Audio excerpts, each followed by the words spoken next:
So another common occurrence with synthetic turf are wrinkles, especially in landscape, because you're going to have different terrain. You're going to have mounds and slopes, you know, things like that. Obviously, this turf is not going to just lay down and completely form to how, you know, whatever the landscape is. One thing that's important before you start the jobs and when you're laying the stuff out is, especially in bigger areas, you want to stretch the turf. A lot of guys maybe in the commercial industry may use knee kickers for this. Typically what we'll do is just get a couple of guys on each end of the panel and they kind of pull against each other.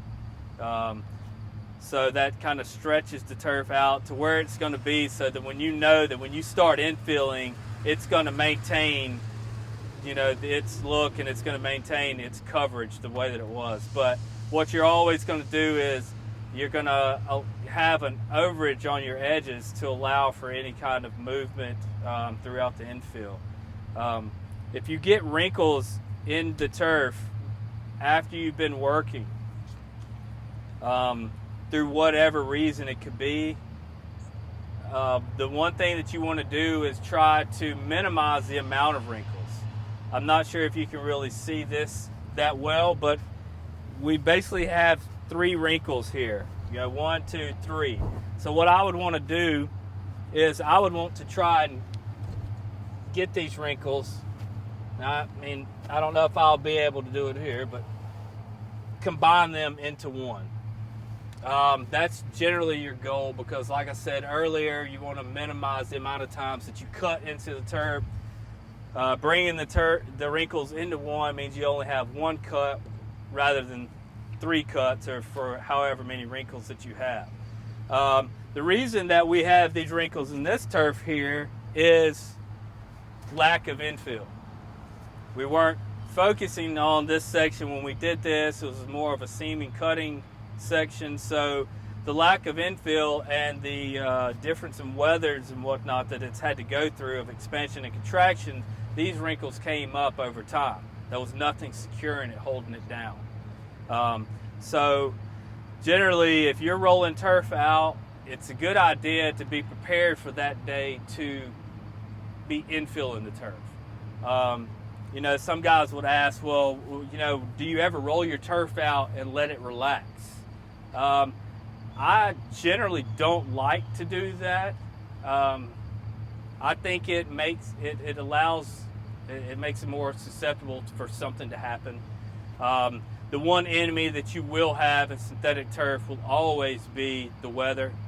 You two are going to be fighting all the time, and you're never going to win.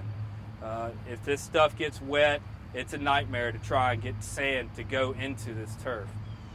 So generally, when I'm going to be rolling my turf out, I'm ready for infill.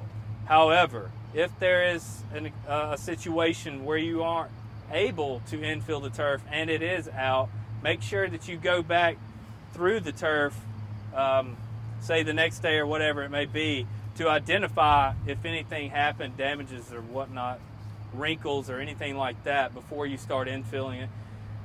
When you start infilling turf and they do have wrinkles, you're just going to maximize those wrinkles. But what we're talking about right now is wrinkles that are in turf that have been infilled. One thing that you can do after you identify the wrinkle, minimize the amount. You can do this by several ways. One technique that I've done is using a sandbag. I'll take a sandbag and lay it down, and then I'll push my turf, you know, and you can leave the sandbag, you know. Then you can go on the other side and maybe try to do it this way. Push them into one, and then make your cut. You can use a tool like a seam jack, which is basically kind of like has teeth on both ends, claws that grab, and then you push the handle down and it brings them together. So So you can do that and lock it in, and then after you've got it put into one, you can place your nails in on other sides of the wrinkle to make sure after you cut, it's not going to go back. So you've got all the turf secured. You've got your wrinkle now pushed as much as possible into one. You're then going to make a cut down the top of the wrinkle. Now, this is not something that you're going to have to get under and repair the base. So there's no need to go outside of the problem. So I'm going to go in, and you always want to open the fibers up to try and get down to that bottom and try to make a nice straight cut from the bottom, minimizing the amount of fibers that you're going to be cutting. So now that you've relieved the wrinkle, what you're going to have is a slight overlap, and that's where the relief comes in. So once you do that, it's always easiest, again, to cut to the clean side. So I'm going to fold up the edge, you know, where the fibers are hanging over, and I'm going to cut to this clean edge. Now, this can be a little trickier because depending on the size of the wrinkle, you know,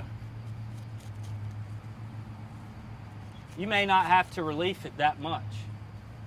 You know, so to relieve that wrinkle, I only needed to take off that much fiber. So depending on how big the wrinkle is going to determine how much you're going to take off. But remember that you do have a slight bit of tolerance. So if you're really having to get down and cut a small piece off like that, you know, just kind of eye it to a certain degree and understand how much. And by making a straight cut, it'll help you to be able to do that. That you pretty much know after getting started and working, you know, 6 to 12 inches, that's the amount you're going to have to take. Well, by bringing this wrinkle in, getting it straight, it's going to be consistent all the way down. You know, the wrinkle's not going to hump up here and hump up there where you're going to take off 3 inches here and a half inch there. So, you know, you can kind of continue to go down by just shaving that little bit off.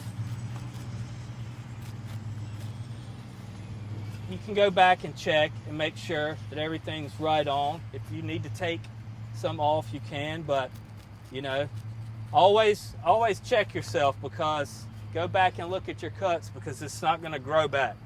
You know, whatever you take off, it's a lot better to do it bit by bit if you need to than it is to go ahead and take off a large amount. So just always be checking your cuts. Then, of course, just like everything else, you know, you'll place your tape underneath, spread your glue, put it back together, clean side first, then dirty, weight it down a little bit, and there's your relief cut.